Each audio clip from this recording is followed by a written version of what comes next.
মনোয়ার মোস্তফা, আপনার কাছে এ পর্যায়ে আসতে চাই। এই যে পরিবর্তনের কথা বলা হচ্ছে, এতদিনের অভ্যস্ততা জীবাশ্ম জ্বালানির উপর, সেখান থেকে নবায়নযোগ্য জ্বালানিতে যাওয়ার যে প্রতিবন্ধকতা কিছুটা আমরা শুনলাম, এবং এগুলো স্থাপন করার ক্ষেত্রে একটা বড় ব্যয় প্রাথমিকভাবে থাকে। এই চ্যালেঞ্জগুলো আসলে কিভাবে কাটিয়ে ওঠা যায়, এবং আসলে যারা নীতি নির্ধারক তারা কেন এটাকে জরুরি মনে করবেন, সেই যুক্তিগুলো কি? ধন্যবাদ।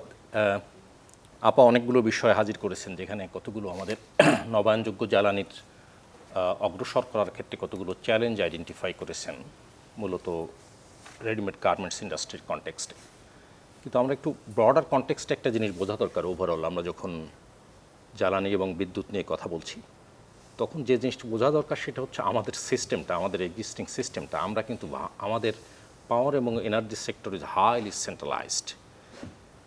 সিঙ্গেল বায়ার যে উৎপাদন করুক, বিপিডিপি কিনবে এবং সে ওগুলো তার 6টা ইউটিলিটিস আছে, তার মাধ্যমে সে বিক্রি করবে, এবং একটাই মাত্র ন্যাশনাল গ্রিড। এইটাই এখন চ্যালেঞ্জ যেটা দাঁড়িয়েছে। আমার টেকনোলজিক্যাল ডেভেলপমেন্টের কারণে এখন রিনিউয়েবল এনার্জি নানা কারণেই এর উৎপাদন খরচ কমে আসছে, এবং এটা ড্রাস্টিক্যালি কমছে in terms of or equipment. তার যে বাজার দর সেগুলো অনেক কমে যাচ্ছে। এবং আপনি শুনলে অবাক হবেন যে এখন প্যানেলগুলো খুব কম দামে পাওয়া যায়, যেটা আমাদের দেশে ওই যে সোলার হোম সিস্টেম যখন তৈরি করেছিল 20 বছর আগে, তখন প্যানেলের যে দাম ছিল তার 5 ভাগ 7 ভাগের 1 ভাগে নেমে এসছে। এরকম এত কম।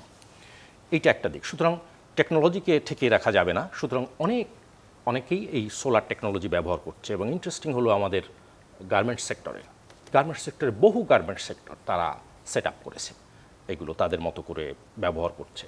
এবং এগুলো অনেক কেস স্টাডি, সাকসেস স্টোরি আকারে আমাদের পত্রপত্রিকাও বিভিন্ন সময় এসছে।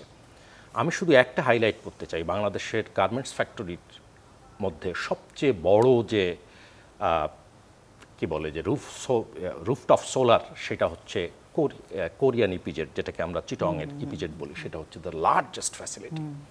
আমার সৌভাগ্য হয়েছিল বছরখানেক আগে ওদের ওটা একদম খুঁটে দেখা। অনেক আলাপ করেছিলাম, সেখানে একটা আলাপে ওদের অথরিটি, ওদের ম্যানেজমেন্ট অথরিটি বলছে যে নাও তারা এখন 1/3 ইলেকট্রিসিটি কস্ট সেভ করতে পারছে। এটা হচ্ছে বড় জিনিস। কিন্তু ওখানে একটা পলিসি ইস্যু আছে। পলিসি ইস্যুটা হচ্ছে মোট বিদ্যুতের যা খরচ তার 1/3 সে ওখান থেকেই, কতটুকু তারা নবায়নযোগ্য ব্যবহার করছেন, ও 1/3 সে নবায়নযোগ্য জ্বালানি ব্যবহার করছে। টোটাল যে দরকার তার 1/3 সে ওখানে ব্যয় করতে পারছে, এবং কস্টের দিক দিয়েও দেখা যাচ্ছে যে ওটা ড্রাস্টিক্যালি সে সেভ করতে পারছে। প্রাথমিকভাবে এইগুলো বসানোর যে খরচ সেটা আসছে।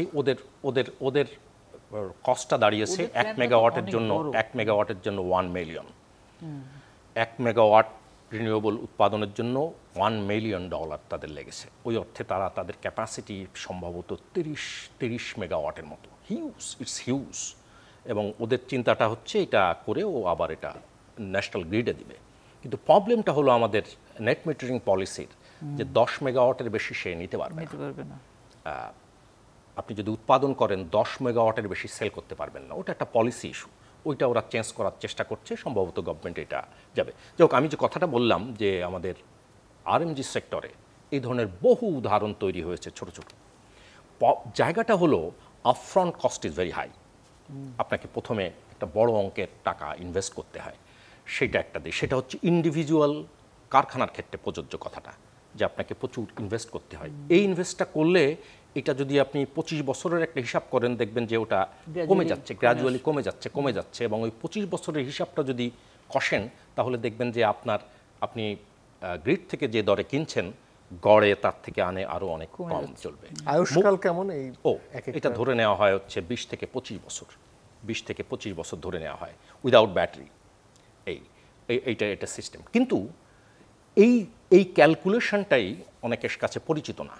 অনেকে মনে করে upfront cost is high, so এটা আমার জন্য খুব ঝামেলাপূর্ণ। কিন্তু এর সমাধানের তরিকা আছে। একটা ইন্ডিভিজুয়াল, একটা মাঝারি ধরনের গার্মেন্টস ফ্যাক্টরি আপনি কেন নিজে তৈরি করতে যাবেন ওটা?